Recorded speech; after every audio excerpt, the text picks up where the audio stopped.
ఈరోజు దుర్గామాత గురించి చెప్పుకుందాం. దుర్గామాత చేతిలో ఆయుధాలు ఉంటాయి. కొన్ని చోట్ల 8 ఉంటాయి, కొన్ని చోట్ల 10 ఉంటాయి. అంటే 10 చేతులు లేదా 8 చేతులు, అది ఆయా సాంప్రదాయాలను బట్టి మారుతుంటుంది. అదే అంత ఇంపార్టెంట్ కాదు మనకి. మెయిన్ ఆయుధాలు. నా చిన్నప్పుడు మా నాన్న అడిగా, దుర్గమ్మకి ఎందుకు అన్ని ఆయుధాలు ఉన్నాయని అడిగా. అడిగితే ఏం చెప్పారు, పెద్దోళ్ళు ఏం చెప్తారు, రాక్షసులు వస్తుంటారు వాళ్ళని చంపాలి కదా, ఆయుధాలు ఉంటాయి అని చెప్పారు. మరి ఎంతసేపటికి ఎదుటోడిని ఎవడని చంపేయడమే, అది తప్ప ఇంకోటి తెలీదు. సో ఆ విధంగా మా నాన్నగారు చిన్నప్పుడు చెప్పిన, పెద్దవాళ్ళు చెప్పింది నాకు అర్థం కాలేదు. మనం కోరిక కూడా ఎలా కోరుతాం తెలుసా? మనకెవడన్నా నచ్చలేదనుకో, అమ్మ వాడిని చంపేయి. దేవుడు కూడా మనం గుండగా మార్చేసాం. అసలు ఆయుధాలు పర్పస్ అది కాదు. ఆయుధాలన్నీ ఫస్ట్ దాని గురించి మనం చెప్పుకుందాం. మహిషాసుడు అన్న ఒక రాక్షసుడు, అంటే నెగిటివ్ ఫోర్స్ ఎర్త్ మీద యూనివర్స్ ని డిస్టర్బ్ చేస్తున్నప్పుడు వాడి యొక్క హై పవర్ని డిజాల్వ్ చేయాలంటే, వాడిని చంపాలంటే, ఆ ప్రాబ్లం సాల్వ్ చేయాలంటే అది ఒక్కళ్ళ వల్ల అవదు. అందుకని దేవతలు అందరూ కలిసి ఒక శక్తిని సృష్టించి వారి ఆయుధాలు ఆమెకి ఇచ్చారు. ఆమె దుర్గాదేవి. అంటే ఇక్కడ అర్థం చేసుకోవాల్సిన పాయింట్ ఏంటంటే,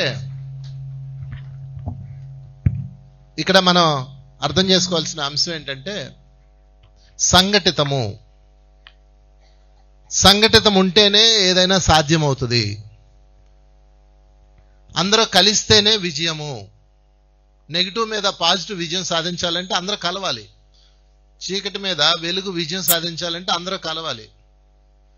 దేవతలందరూ కలిశారు. చూడండి ఎంత ఎంత అద్భుతమైన కథ ఇది.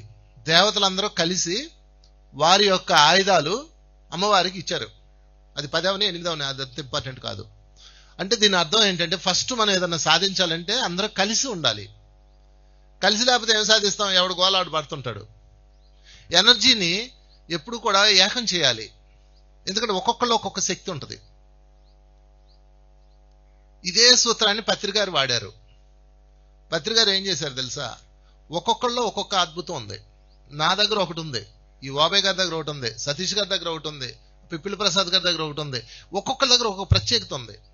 ఆయన ఏం చేశారు తెలుసా? ఇవన్నీ సంఘటిత పరిచి పిఎస్ఎస్ఎం మూవ్మెంట్ స్టార్ట్ చేశారు. అది అద్భుతాలు సృష్టించింది, మీ అందరూ తెలుసు. అతి తక్కువ కాలంలో అద్భుతాన్ని సృష్టించింది పిఎస్ఎస్ఎం, నో డౌట్. ఎవరైనా ఒప్పుకోవాల్సింది, ఏ ఆర్గనైజేషన్ వాళ్ళైనా. గుర్తుపెట్టుకోండి, సంఘటిత పరిస్తేనే అద్భుతం జరుగుతుంది, లేకపోతే జరగదు. దానికి ఎగ్జాంపుల్ దుర్గామాత ఆయుధాలు. ఎందుకంటే ఒక్కొక్కరిలో ఒక్కొక్క ప్రత్యేకత ఉంటుంది.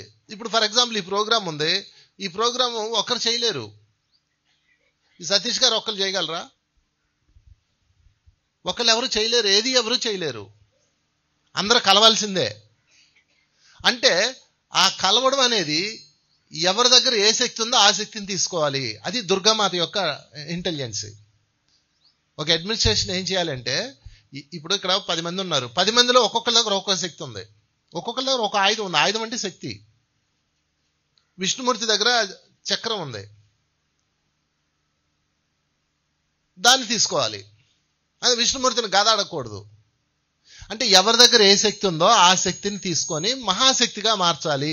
అది దుర్గామాత యొక్క ఈ ఆయుధాల యొక్క అసలు రహస్యం. అంటే మనం ఏం చేసినా అందరినీ కలుపుకొని వెళ్ళాలి. ఎవరిలో ఏ ప్రత్యేకత ఉందో దాన్ని మనం తీసుకోవాలి. అది ఆయుధ రహస్యం. ఇలా ఒక్కొక్క దానికి మళ్ళీ ఒక్కొక్క ఇంటర్నల్ సబ్ కంటెంట్ ఉంటుంది. అందులో త్రిశూలం ఉంది. త్రిశూలం యొక్క పర్పస్ ఏంటి అంటే వన్నెస్. మనలో 3 గుణాలు ఉంటాయి, తమో గుణం, రజోగుణం, సాత్విక గుణం. మీరు ప్రపంచంలో ఎక్కడ త్రిశూలం చూడండి, 4 ఉంటాయా? ఆ పోల్స్ 4 ఉంటాయండి. పోనీ మా ఊళ్ళో త్రిశూలం 5 పెట్టుకుంటామంటే కుదరదు. ఎందుకంటే మా ఊళ్ళో వినాయకుడు 100 అడుగులు, 200 అడుగులు, అట్లా పోటీ త్రిశూలం అవ్వదు. నేను ఇన్ని సంవత్సరాలుగా చూశాను, ఎక్కడ త్రిశూలం 3 ఉన్నాయి. హిమాలయాల దగ్గర నుంచి మొత్తం ఈస్ట్ వెస్ట్ అంతా తిరిగినా 3 ఉన్నాయి. మీరు కూడా అంతే కదా, 3 కదా చూశారు. ఆ 3 ఏంటంటే తమో గుణానికి, రజో గుణానికి, సాత్విక గుణానికి. ఈ 3 గుణాలు, ఈ 3 గుణాలని ఒకటి చేస్తుంది. అది ఆ పట్టుకుంటుంది అనమాట త్రిశూలం కాడ చేసి. ఆమె మీరు దుర్గామాత యొక్క పోస్టర్ చూస్తే ఆమె కాల్ కిందన ఒక రాక్షసుడు ఉంటాడు అనమాట. అదిగో మహిషాసురుడు, మహిషాసుర మర్దిని అంటే నొక్కి పెట్టడం అనమాట. ఆ రాక్షసుడి పేరు ఏంటి అంటే మనసు. అది మన మనసు అనమాట. మన మనసు మన దగ్గర ఉండాలి. అలా అని మనసును తీసేస్తే అవదు. ఏదో మనసు ఉంటేనే గొడవ అని చెప్పి మీరు మా ఆటికి శ్వాస మీద ధ్యాస పెట్టు, ఈ మనసును శూన్యం చేయడం, ఈ తలనొప్పి ఎందుకు, అసలు మనసును అనే ఎలిమెంట్ తీసేద్దాం. అప్పుడు మనకి ఈ మైకి తేడా ఉండదు. అంటే మనసు అత్యంత అద్భుతమైనది, అది ఉండాలి మనకి. కాకపోతే అది ఎక్కడ ఉండాలి? మనం దాని మీద అధికారంతో ఉండాలి. మన గుణాలు 3టిని 0 చేసి నిర్గుణంగా మార్చి ఆ నిర్గుణంతో ఆ మనసుని తొక్కిపెట్టాలి. మళ్ళా అవసరం వచ్చినప్పుడు ఆ త్రిశూలం తీసి మనసును వాడుకోవాలి. ఫర్ ఎగ్జాంపుల్, అమ్మవారికి ఏదో యుద్ధం వచ్చింది, ఆమె పట్టు చీరలు కట్టుకొని ఉంటుంది. యుద్ధం ఎలా చేస్తుంది ఆమె? అందుకని ఆమె వాడిని పంపిస్తుంది, వెళ్ళి వేసిరప్ప ఉంటుంది. వాడు పని వాడు చేస్తాడు, చేసి వచ్చేస్తాడు. వచ్చిన తర్వాత నువ్వు మళ్ళా గమ్మునుండు. లేదమ్మా, అసలు అది వాడు అలాంటివాడు, వీడు ఇలాంటివాడు, వాడు అలా చేశాడు, వీడు ఇలా చేశాడు, అసలు మనమే గొప్ప, వాళ్ళంతా తప్పు, నువ్వు నోరు మూసుకొని ఉండరా అని తొక్కి పెడుతుంది. చూసారా? అంటే మనం కూడా దుర్గామాతలాగా మన మనస్సుని, అంటే ఆ రాక్షసుని ఏం చేయాలి? అవసరమైనప్పుడు వాడాలి, అవసరం లేనప్పుడు నిర్గుణము అన్న త్రిశూలంతో తొక్కి పెట్టాలి. అది మహిషాసుర మర్దిని. మర్దించాలి మనసుని. దాన్ని నెత్తిన పెట్టుకోకూడదు. అవుట్, నెత్తిన పెట్టారు అవుట్. వాడట్టా, వీడట్టా, ఇదట్టా, అదట్టా, నీకు తెలుసా అసలు ఎంత గొప్పడివి తెలుసా? ఇక మామూలుగా ఉండదు దాని కథ. ఇది త్రిశూలం యొక్క రహస్యం. రెండో రహస్యం ఉంది. రెండో ఆయుధంకి వెళ్దాం. శంఖం. శంఖము అంటే సింబల్ ఏంటంటే, మీరు చూడండి, ఎక్కడన్నా ఒక ప్రోగ్రాం జరుగుతున్నప్పుడు లేకపోతే ఏదన్నా ఎవరన్నా శంఖం ఊదారనుకోండి, మనం ఒక్కసారి వైబ్రేట్ అయిపోతాం. శంఖం పాజిటివ్ వేవ్స్ రిలీజ్ చేస్తుంది అన్నమాట. అంటే మన యొక్క positive waves, symbol of positive words, walk శుద్ధి. శంఖం అంటే ఏంటండి? వాక్ శుద్ధి. మీ నుంచి ఎప్పుడు పాజిటివ్ వేవ్స్, పాజిటివ్ మాటలు, పాజిటివ్ చూపులు, పాజిటివ్ ఆలోచనలు అంతా ఉన్నతమే రావాలి, చెత్తే రాకూడదు. పత్రిసారి తన లైఫ్లో ఎక్కువ సార్లు మాట్లాడింది ఏంటి తెలుసా? వాక్ శుద్ధి అన్న పదం ఎక్కువ వాడారు. ధ్యానం తర్వాత, శాకారం తర్వాత. ఫస్ట్ శాకారం ఎక్కువ వాడారు, తర్వాత ధ్యానము, తర్వాత వాక్కు. ఎప్పుడు దాని మీదే చెప్పేవాళ్ళు. ఎప్పుడు మన వాక్కు మిస్యూజ్ అవ్వకూడదు. అప్పుడే నువ్వు జ్ఞానవంతుడు. మాట మీద ఎరుక, మాట మీద సత్యం, మాటలోన సత్యం. నువ్వు మాట్లాడే మాట మీద ఎరుక ఉండాలి, అది సత్యమై ఉండాలి. అప్పుడే మాట్లాడాలి, అది మాట్లాడకూడదు. ఈయన వచ్చి నాకేదో చెప్పాడు, చెప్పగానే నేను ఇటు వాక్కూడదు. అది అవునా కాదా తెలుసుకోవాలి, ఇన్వెస్టిగేషన్ చేయాలి, పరిశోధన చేయాలి, ఒక కమిటీ పెట్టుకోవాలి. అంత ఓపిక ఉందా? లేదు, నోరు మూసుకోవాలి. ఇట్లా వెళ్ళడం, ఇట్లా మాట్లాడేయడం. ఎందుకని అందులో సత్యం లేదు. నువ్వు మాట్లాడే మాటలో సత్యం ఉందా లేదా ఫస్ట్ నువ్వు తెలుసుకోవాలి. అది సత్యమైతేనే మాట్లాడాలి, లేకపోతే మాట్లాడకూడదు. ఎప్పుడైతే అది నోట్లోంచి వెళ్ళిపోయిందో అది యూనివర్స్కి వెళ్తుంది, మళ్ళీ అక్కడ నుంచి తిరిగి నీకు రిఫ్లెక్ట్ అవుతుంది. చూడండి, మీరు ఎవరు ఏ మాట మాట్లాడారో అది ఎంత వాళ్ళకైనా రిఫ్లెక్ట్ అవుతుంది. రాత్రి నేను సతీష్ గారు చాలాసేపు డిస్కస్ చేసుకున్నాం ఇదే పాయింట్ మీద. మీరు ఏది మాట్లాడతారో ఖచ్చితంగా అది రిఫ్లెక్ట్ అవుతుంది లైఫ్ మీద. ఎన్ని అనుభవాలు మాకు. ఇక్కడ స్టేజ్ ఎక్కి ఒక ఆమె మరణమే లేదు, మరణం జయించామని ఇది అంది. ఇంటికి వెళ్ళే తల్లికి వాళ్ళు ఎవరో చనిపోయారు, బేరమని ఏడుస్తుంది. ఏం సార్ ఎలా జరిగిపోయింది, మనం ఇంత ధ్యానం చేస్తున్నాం ఉంది. నువ్వేమన్నా మరణం మీద ఏమన్నా మాట్లాడావా అన్నాను. నిన్ను మాట్లాడాను సార్ అంది. అది సంగతే. అవును, దగ్గర పెట్టుకొని మాట్లాడాలా? నువ్వు సిద్ధపడితే మాట్లాడు, నువ్వు సిద్ధంగా ఉంటే అలా మాట్లాడాలి. ఎప్పుడు పాజిటివ్ వేవ్స్, మధురమైన మాటలే రావాలి, మధురంగా ఉండాలి. పలుకే బంగారంగా ఉండాలి. అది సింబల్ ఆఫ్ శంఖం. చెప్పకూడదు శంఖానికి, అంతేగాని అదేదో బుయ్యి అని ఊదుకోవడానికి కాదు. శంఖం ఎందుకంటే ఎనిమీస్ వచ్చినప్పుడు అది ఒక చిన్న సైజు సైరన్ లాంటిది అనుకుంటున్నారు. కాదు, పాజిటివ్ వేవ్స్. మీరు చూడండి, శంఖం ఊదగానే నెగిటివ్ వేవ్స్ మాయమైపోతాయి అక్కడ. అంటే ఎప్పుడు మనం అక్కడికి వెళ్ళామంటే పాజిటివ్ వేవ్స్ రావాలి. నాకు చాలా ఇష్టపడే మాస్టర్స్లో చాలా తక్కువ మందిని ఇష్టపడతాను నేను, ఎందుకంటే వాళ్ళ ఆ క్వాలిటీస్ ఉంటాయి. అందులో సతీష్ గారు ఒకళ్ళు. ఇప్పటి వరకు నేను ఆయనతో స్నేహం చేశాను కదా, చాలా సంవత్సరాల నుంచి, దాదాపు 20 ఏళ్ళ నుంచి చేస్తున్నా. ఎప్పుడు ఒక్క నెగిటివ్ మాట రాలా. నేను కావాలని అడుగుతాను, వాడు అలా చేశాడని అంటే వాడికి తెలియదులేండి అంటాడు అంతే. నెగిటివ్ మాట్లాడు ఆయన. అందుకనే పత్రిసారి ఆయనకి ప్రథమ పీట వేశాడు. ఇక్కడ మన అందరికీ ఆదర్శం ఈ మాస్టర్స్. చాలా తక్కువ మంది ఉంటారు అలాగా. ఆ పాజిటివ్ మాటలే మాట్లాడాలి, ఇక నెగిటివ్ అతను పారేయండి. ఇంక ఎందుకు ఆ గోల? ఇక్కడికి వచ్చేదే మాటలు, అక్కడికి వచ్చేదే మాటలు. నిన్నటిదాకా బయట ప్రపంచంలో అలాగే మాట్లాడాం కదా, వాడి మీద వీడి మీద వీడి మీద వాడి మీద. ఎంత ఇష్టమో మనుషులకి ఒక మాట, చెత్త మాట మాట్లాడడం. నిజమే, అది చాలా కిక్ అండి కదా. ఏది ఇవ్వదు. పక్కోడి మీద చెప్పుకోవటంలో ఉన్నంత కిక్కు ఏది ఉండదు. అయితే ఆ కిక్కు ప్రాబ్లం వస్తుంది ఎప్పుడైతే ధ్యానంలో అయ్యామో. రెండోది వాక్కు. ఎందుకంటే మామూలుడు ఏం మాట్లాడినా చెల్లుబాటు అవుతుంది, మనం మాట్లాడకూడదు, మనకు శక్తి వచ్చేసింది. మీరు ధ్యానం చేయకుండా ఉంటే ఏ ప్రాబ్లం ఉండేది కాదు, ఏదో బతికేసేవాళ్ళు అలాగా. ఎప్పుడైతే మీరు ధ్యానంలో అయ్యారో ఫస్ట్ పవర్ వచ్చేది వాక్కుకే. అందుకని మనం దాని మీద ఫోకస్ చేయాలి. అది సింబల్ ఆఫ్ శంఖం. తర్వాత యారో, బాణం. చేతిలో బాణం ఉంటుంది అమ్మవారికి. బాణం అంటే దూరంగా ఉన్నోడిని వేసేయడానికి కాదు. బాణం అంటే ఫోకస్. మీరు ఫోకస్ పెట్టండి. ఎందుకు వచ్చావు ఇక్కడికి? ధ్యానం చేయడానికి వచ్చాను, దాని మీద ఫోకస్ పెట్టు, ఇంకో దాని మీద ఫోకస్ పెట్టకూడదు. ఇక్కడ ధ్యానంలో కూర్చున్నారు, అక్కడేమో సాంబార్ వాసన వస్తుంది. సర్లే కాసేపు చేద్దాంలే ధ్యానం, ముందు టిఫిన్కి వెళ్దాం. అయిపోయింది. ఒక కోతి రేపటి నుంచి ఉపవాసం ఉండి ధ్యానం చేసుకోవాలని నిర్ణయించుకుంది. ఎవరో స్వామీజీ మాట్లాడింది, ఇలాగే ఏదో సభలో ఉంది. కూర్చోగానే దానికి ఒక డౌట్ వచ్చింది. అవును, నేను ఇప్పుడు ఉపవాస ధ్యానం చేస్తాను కదా, మరి ఆకలేస్తుంది కదా రేపు ఈరోజు చేస్తాను, ఓకే. నీరసం అయిపోతాను కదా, మరి నాకు ఫుడ్ కావాలి కదా, ఓ పని చేద్దాం, ఫుడ్ తెచ్చి పెట్టుకొని చేద్దామని వెళ్ళింది. అరటి పళ్ళు అవి పళ్ళు తెచ్చి పెట్టుకుంది. అరటిపళ్ళు ఒక గెల తెచ్చి పెట్టుకుంది. మళ్ళీ కళ్ళు మూసుకుంది. అవును, రేపు నీరసంతో ఓపెన్ చేయలేమో, ఇప్పుడే ఓపెన్ చేసేసుకుందామని మొత్తం అరటిపళ్ళు అన్నీ ఒలిసి పక్కన పెట్టుకుంది. తొక్కలు బారేసింది. మళ్ళీ కళ్ళు మూసుకుంది. అవును, ఇప్పుడు బయట ఉంటే ఏదో పక్షులు ఏదో తినేస్తాయి కదా, దాన్ని లోపల వేసేద్దాం, ఏం నష్టం ఏంటి అని చెప్పేసి మొత్తం అవన్నీ తినేసింది. ఇంకేం ధ్యానం అయిపోయింది. ఆ చెట్టు మీద పడుకొని నిద్రపోయింది. ఫోకస్. మీరు ఒకళ్ళ మీద ఫోకస్ పెట్టండి. ఎవరో ఒకళ్ళు ఎంచుకోండి రోల్ మోడల్గా మీ లైఫ్లో. గురువునో, దైవాన్నో, లేకపోతే ఎవరో ఒకళ్ళు, వాళ్ళ మీద ఫోకస్ పెట్టండి. ఖచ్చితంగా మీరు వారైపోతారు. మీరు ఎవరి మీద ఫోకస్ పెడుతున్నారు తెలుసా? పనికి మంది వాళ్ళ మీద ఫోకస్ పెడుతున్నారు. వాళ్ళ గురించే మాట్లాడుతున్నారు, వాళ్ళ గురించే చూస్తున్నారు, వాళ్ళ గురించే ఆలోచిస్తున్నారు. మరి వాళ్ళలాగే మీరు అయిపోతున్నారు. వాడు చూడు ఎలా చేశారు, చూడు ఎంత వెధవో చూడు అంటారు. కొన్నాళ్ళకి మీరు ఎదవైపోతారు. ఎందుకంటే మీ ఫోకస్ అక్కడ పెట్టారు. ఇది అద్భుతమైన పాయింట్ అండి. అంగుళీమానుడు బుద్ధుడి మీద ఫోకస్ పెట్టి బుద్ధుడైపోయాడు. Very short period. అంగుళీమానుడు భయంకర రాక్షసుడు. వాల్మీకి రాముడి మీద ఫోకస్ పెట్టి మహాయోగి అయిపోయాడు. అతను పలకడం కూడా రాదు, మొర అనుకున్నాడు రామని. ఎంత అద్భుతమయ్యాడు చూడండి.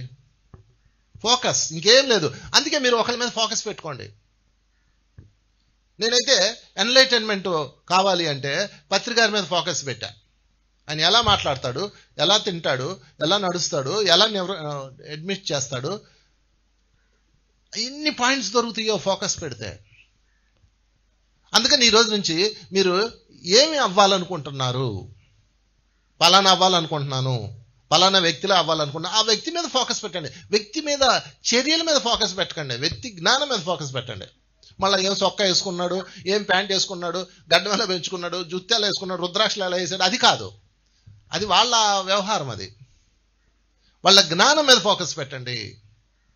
ఎంత విచిత్రమైన విషయం చెప్పమంటారా? అంగుళీమానుడు భయంకర రాక్షసుడు. విత్ ఇన్ మంత్స్లో అతను బుద్ధత్వం వచ్చేసింది. అతనితోనే ఉన్న ఎంతో మంది శిష్యులకి బుద్ధత్వం రాలేదు. ఎన్నో సంవత్సరాల నుంచి బుద్ధుడితో సావాసం చేస్తూ సేవ చేస్తూ తిరుగుతున్న వాళ్ళకి రాలేదు. ఎందుకు రాలేదంటే ఇతను ఫోకస్ పెట్టాడు. ఏంటో తెలుసా? బుద్ధుడిని చంపడానికి వచ్చాడు. బుద్ధుడు అడిగాడు, ఏం కావాలన్నాడు. నిన్ను చంపి ఆ ఏళ్ళు తీసుకుంటా అన్నాడు. మరి అయితే కానీ అన్నాడు. నాకు డౌట్ అన్నాడు. ఏంటన్నాడు? అందరూ నన్ను చూసి పారిపోతున్నారు, నిన్ను చూసి దండం పెడుతున్నారు ఏంటి అన్నాడు. బుద్ధుడికి అర్థమైంది వీడి కథ మారుతుందని. దా చూపిస్తారా అన్నాడు. నాకు ఈ లైఫ్ నచ్చలా, నీ లైఫ్ బాగుంది అన్నాడు. అయితే రా అన్నాడు, తీసుకెళ్ళాడు. అతను సన్యాసి దీక్షను ఇచ్చాడు. ఆ తర్వాత అతను బుద్ధత్వాన్ని సాధించుకున్నాడు. అంటే అంగుళీమానుడు ఫోకస్ పెట్టాడు బుద్ధుడి మీద. భయంకర రాక్షసుడు. అందుకని ఇక్కడ బాణం అంటే దూరంగా ఉన్నవాడిని చంపేయడానికి వేసేది కాదు. బాణం అంటే ఫోకస్.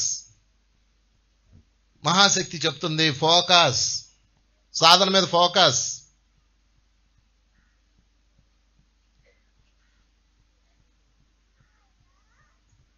తర్వాత ఆయుధం పిడుగు.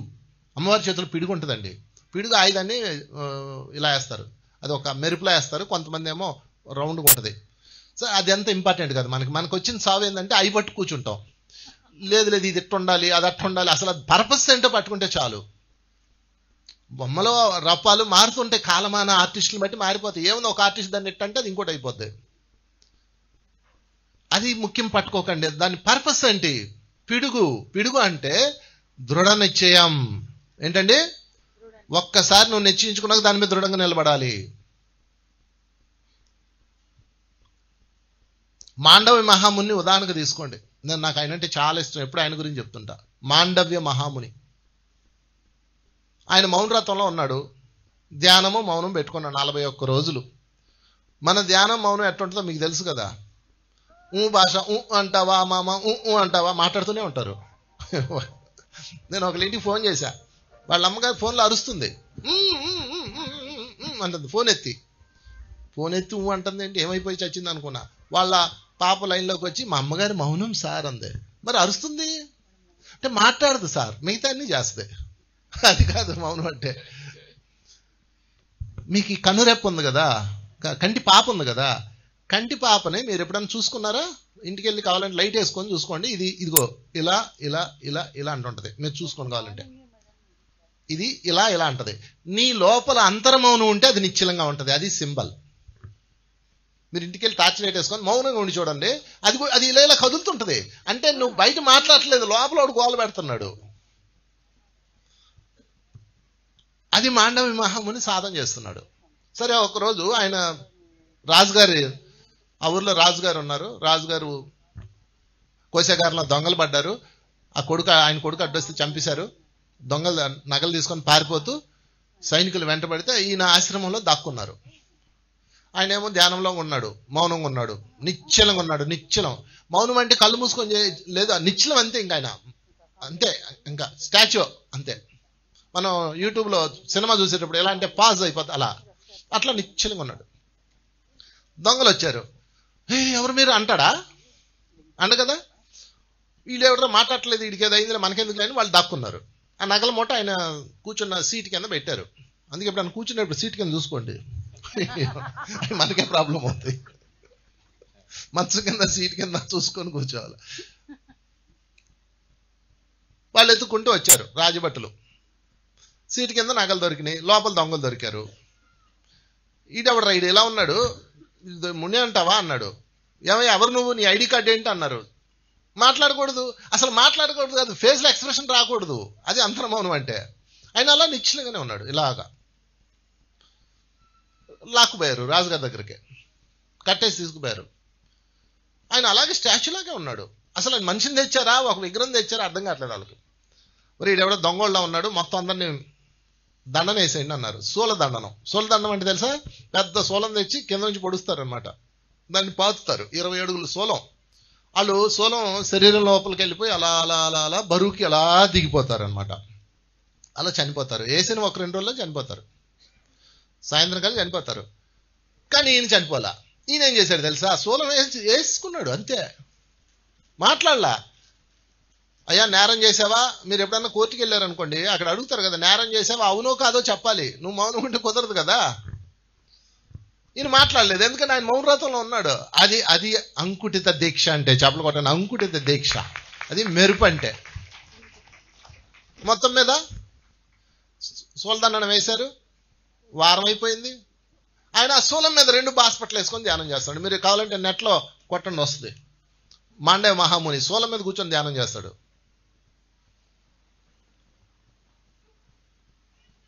అంతలో వారమైన ఆయన ఏం కాలేదు, ఆయన అలాగే ధ్యానం చేసుకుంటున్నాడు. రాజుగారికి చెప్పారు. రాజుగారు అయ్యో ఏదో పొరపాటు జరిగిందని గబగబా వచ్చి ఆ శూలాన్ని పీకి ఆయన కింద దించి ఆయన శరీరంలోంచి పీకేశారు. పీకితే ఇక్కడ దాకా వెళ్ళిపోయింది శూలం. దాని పని చేస్తుంది కదా. ఆ శూలం ములుకు ఉండిపోయింది లోపల. శూలానికి ముందు ములుకు ఉంటుంది కదండి, దాన్ని మేము ములుకు అంటాం, మీరేమంటారో? షార్పరా ఉండిపోయింది. అని అంటారు దాన్ని ఆ భాషలో. అందుకని ఆయన్ని అని మాండవ్య మహముని అంటారు. ఆయనకి లైఫ్ లాంగ్ ఉండిపోయింది అది బాడీలో. సరే, దానికెందుకు సప్పట్లో? అంటే పాపం ఉన్నందుక, ఉంచుకున్నందుక. ఎట్టయినా మనం అన్నిటికీ అభినందిస్తాం. అబ్బా, పిఎస్ఎస్ఎం వాళ్ళు అంటేనే అభినందన, చప్పలు కొడతాం అభినందనలకి. ఓకే, ఆయన సరే. ఆ తర్వాత స్టోరీ చాలా పెద్దది, అది వేరే కథ. ఆయన తర్వాత దానికి మూలం ఏంటో తెలుసుకుంటాడు. ఆ చిన్నతనంలో ఒక తూనికకి ముళ్ళులు గుచ్చినందుకు నాకు ఈ శిక్ష పడిందని తన శిష్యులకి చెప్తాడు. ఇదంతా పక్కన పెట్టేద్దాం. అంటే అంకుటిత దీక్ష తీసుకుంటే అయిపోవాలి అంతే. ఇదిగో పొద్దుటూరు వాళ్ళు పిరమిడ్ కడదామని దీక్ష తీసుకున్నారు. కింద పడుతున్నారు, మీద పడుతున్నారు, డబ్బులు ఎక్కడ తెస్తున్నారు, ఎవరిని కాళ్ళు పట్టుకుంటున్నారు, ఏం చేస్తున్నారు, మొత్తం మీద అయిందా లేదా? చప్పలు కొడదాం పొద్దుటూరు మాస్టర్స్ అందరికి. అంకుటిత దీక్ష. మధ్య మధ్యలో గురువు గారు వచ్చి పుషప్ ఇచ్చాడు, అది వేరే విషయం. కొన్ని చోట్ల అవలా అంటే వాళ్ళకి దీక్ష లేదు అంతే. దీక్ష ఉంది, అంకుటితం లేదు. మెరుపులా ఉండాలి దీక్ష అంటే. ధ్యాన సాధన అనుకున్నారు, మెరుపులా ఉండాలి, ఇంకంతే.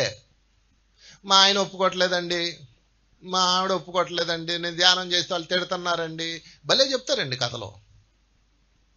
ఒక ఆమె ధ్యానం చేయమంటే మా ఇంట్లోనండి ఊరుకోవట్లేదండి, మా ఆయనతో మీరు మాట్లాడిన ఫోన్ ఇచ్చి, ఏమయ్యా ఎందుకు వద్దన్నా, ధ్యానమే కదా చేస్తే, ఏమన్నా షాపింగ్ పోతుందా, డబ్బులు ఖర్చు పెడుతున్నా అంటే, సార్ ఇది సన్యాసులో కలిసిపోద్దామండి అన్నాడు. ఏమి చేసి ₹10 ధ్యానానికి అన్ని రావులే, నీకు అలాంటి బంపర్ ఆఫర్ ఏం లేదు. ఇది చేసి ₹10 ధ్యానానికి ఎన్ని చెప్తారు తెలుసా? కొండలేని యాక్టివ్ అయిపోయింది, ఒళ్ళంతా దద్దుర్లు వచ్చేసింది, అమ్మో అగ్ని మండిపోతుంది లోపల, ఎన్ని చెప్తారు ₹10 ధ్యానానికి. నేను అడుగుతాను, ఎన్ని గంటలు చేసా ఉంటాడు. అబ్బే అరగంట చేశానంటే అంటది.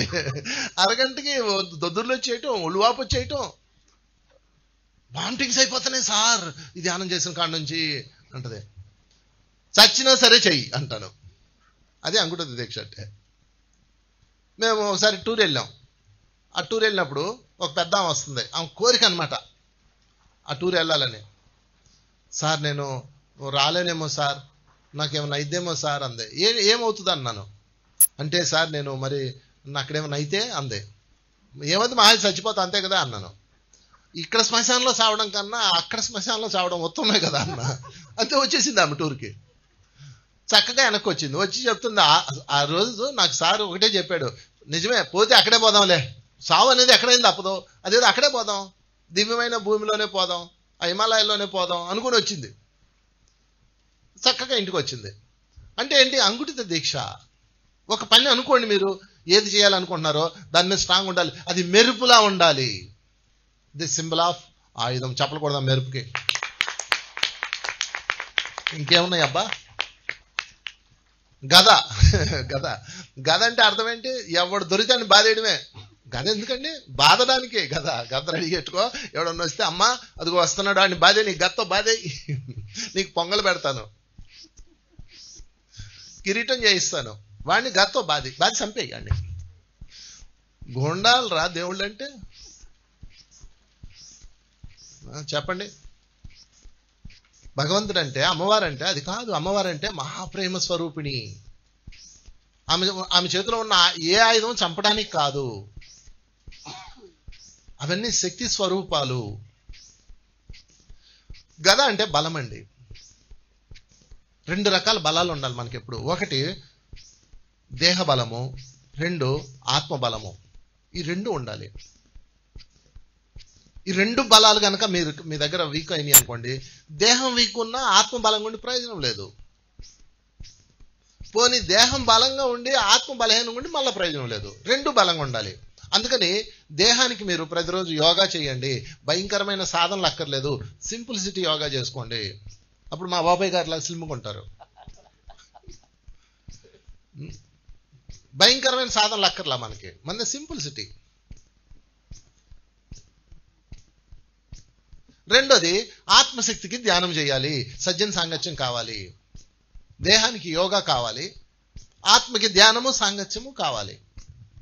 ఎప్పుడైతే మీరు బలహీనంగా ఉన్నారో, దేహం బలహీనంగా ఉందో, మీరు ఏం చేయగలరు?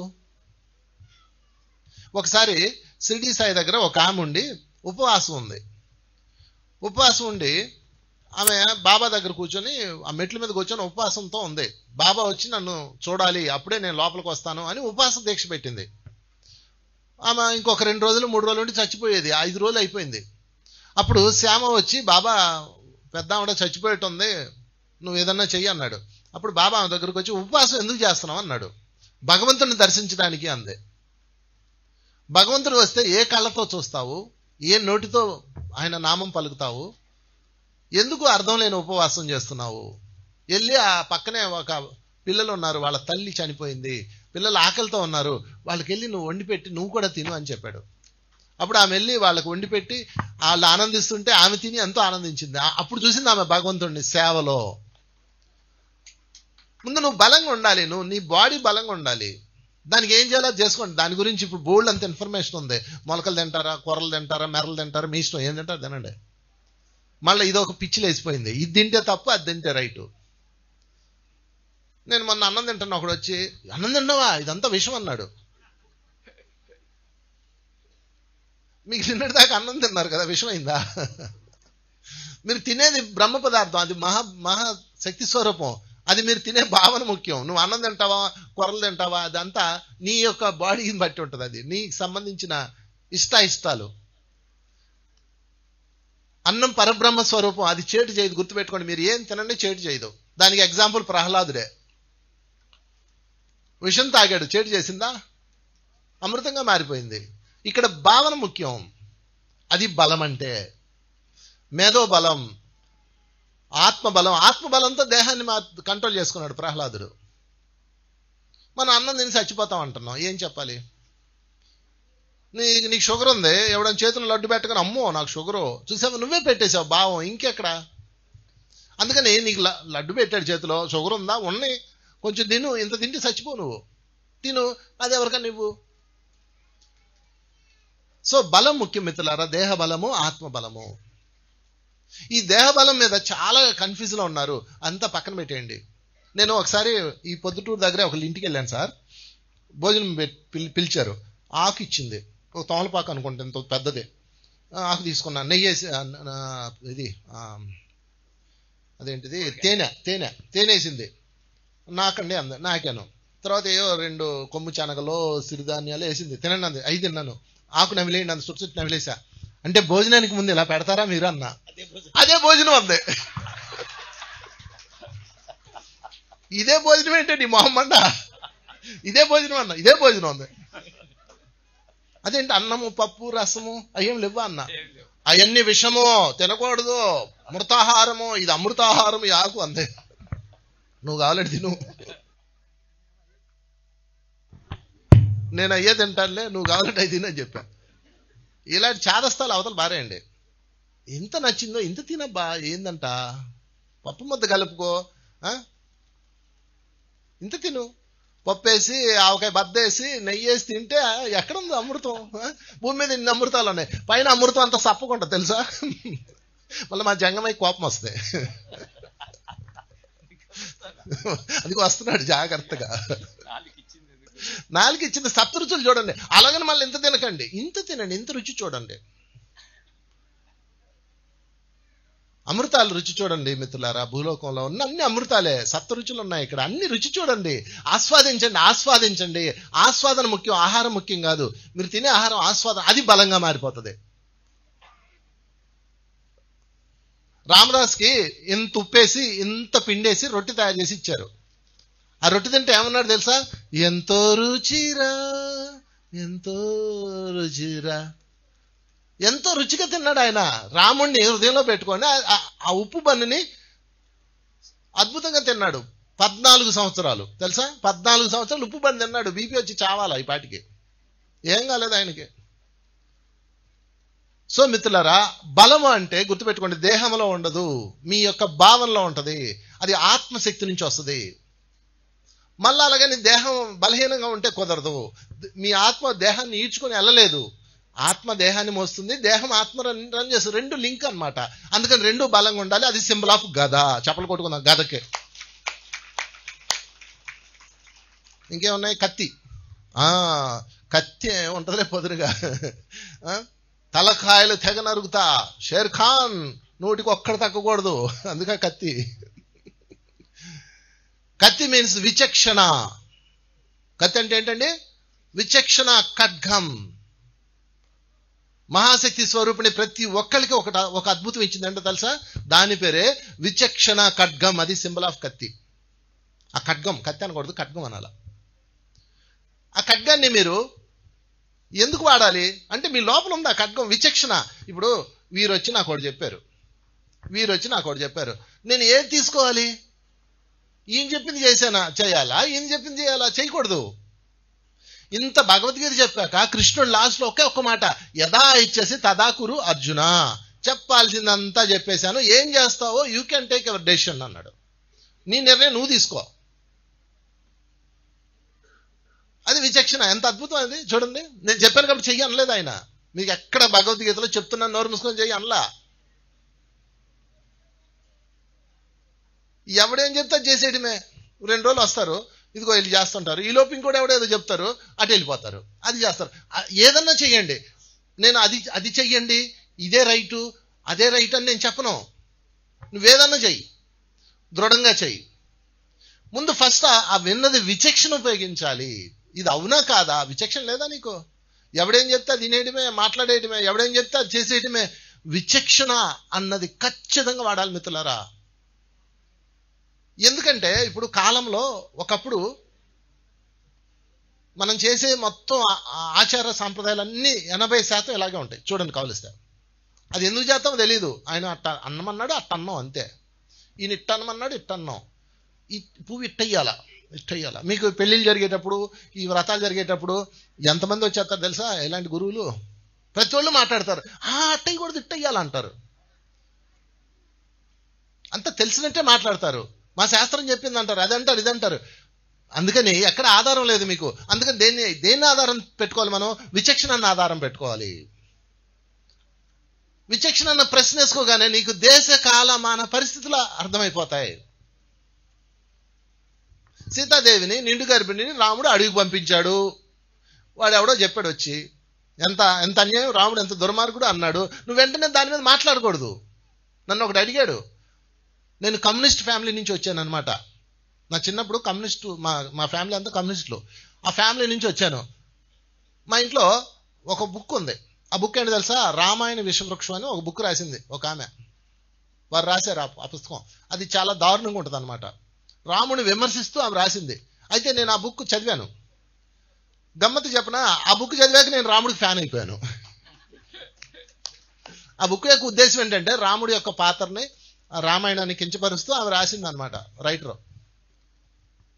నేను ఆ బుక్ చదివాక ఒకటైతే నేను ఆమెను మెచ్చుకున్నా, రాసే విధానం అద్భుతంగా వర్ణించింది.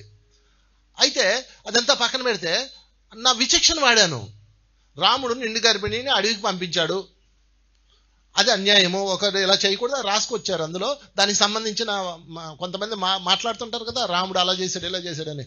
నా విచక్షణ వాడాను, ఆన్సర్ వచ్చింది నాకు. రాముడు నిజంగానే సీతాదేవిని అడవికి పంపించేసి ఉంటే ఇంకో పెళ్లి చేసుకోవాలి. చేసుకున్నాడా? చేసుకోలేదు. బంగారు సీత బొమ్మను తయారు చేసి వ్రతం చేశాడు. అంటే ఏంటి అర్థము? ఆయనకి ఆమె మీద అపారమైన ప్రేమ ఉంది. చూసారా? నువ్వు విచక్షణ కట్టుకొని బయట తిత్తి ఇవన్నీ వస్తాయి. దాన్ని లోపల పెట్టామనుకోండి, అది తుప్పు ఎక్కుతుంది, పొద్దున పోద్ది. ఇక ఎవడేం చెప్తే అది ఏంటమే గొర్రెలాగా వెళ్ళిపోవడం, బొర్ర ఒప్పుకుంటా. అందుకని ఎవరు చెప్పినా వినదగున, ఎవరు చెప్పినా వినంతన వేగిరి పడక. చిన్నప్పుడు చదివాం కదా. వినండి, ఫస్ట్ వినండి. మీ యొక్క విచక్షణ కట్టుకొని బయట తీయండి. ఎస్ ఆర్ నో, ఇది ఎంతవరకు సత్యమో ఎంతవరకు అసత్యమో. నాకు ఆన్సర్ వచ్చింది ఎప్పుడు? నాకు 14-15 సంవత్సరాల వయసులోనే రాముడు సీతాదేవిని అడవికి పంపించిన దాన్ని నాకు ఆన్సర్ వచ్చింది తెలుసా? ఎంత స్పష్టంగా వచ్చిందో. ఎందుకు పంపాడు? ఓహో, దేశ కాల మాన పరిస్థితులు. ఆమెను పంపించకపోతే ఈయన వెళ్ళిపోవాలి. ఈయన కూడా రాజ్యంలోంచి వెళ్ళిపోయాడు అనుకో, పక్కనున్న దేశంలో ఉన్న సైనికులందరూ రాజులందరూ వచ్చి దాడి చేస్తారు, మొత్తం సామ్రాజ్యం అంతా నాశనం అయిపోవడం రైటా, నా భార్యని నేను పంపించేయడం రైటా? శ్రీరాముడు చేసిన త్యాగం అది. చప్పలు కొట్టండి శ్రీరాముడికి. జై శ్రీరామ్.